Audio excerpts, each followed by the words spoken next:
দুনিয়ায় তুমি চুরি করেছো, দুনিয়ায় তুমি ডাকাতি করেছো, দুনিয়ায় তুমি গরিবের উপরে জুলুম করেছো, দুনিয়ায় তুমি এতিমের সম্পদ ছেড়ে নিয়েছো, দুনিয়ায় তুমি গায়ের জোর দেখিয়ে দলবল নিয়ে পরে জমি দখল করে নিয়েছো, দুনিয়ার জমিনে বাবাকে কষ্ট দিয়েছো, দুনিয়ার জমিনে পাড়া প্রতিবেশী হক করেছো, দুনিয়ার জমিনে রাষ্ট্রের মান মসজিদের মান বলে হকম করেছো।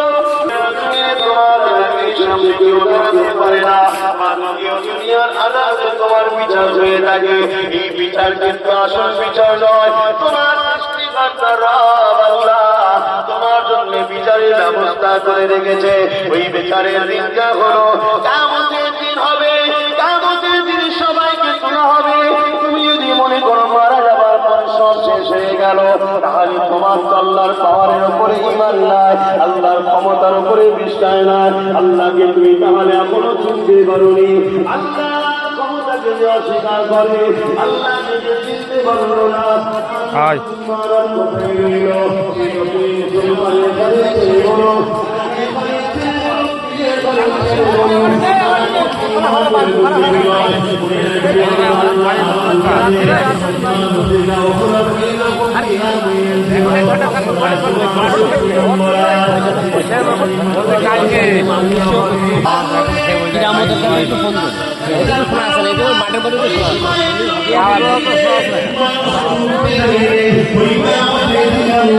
সবাইকে দাঁড় করাবে।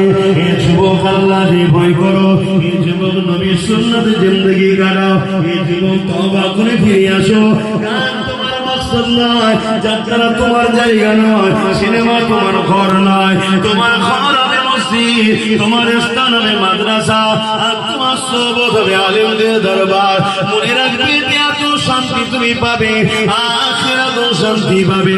আজকে তুমি কোরআন ছেড়ে দিয়ে, রাসূল ছেড়ে দিয়ে, মাদ্রাসা মসজিদ উলামা ছেড়ে দিয়ে বুকে হাত দিয়ে বলো, তোমরা কেউ কি শান্তিতে সংসারে আছো?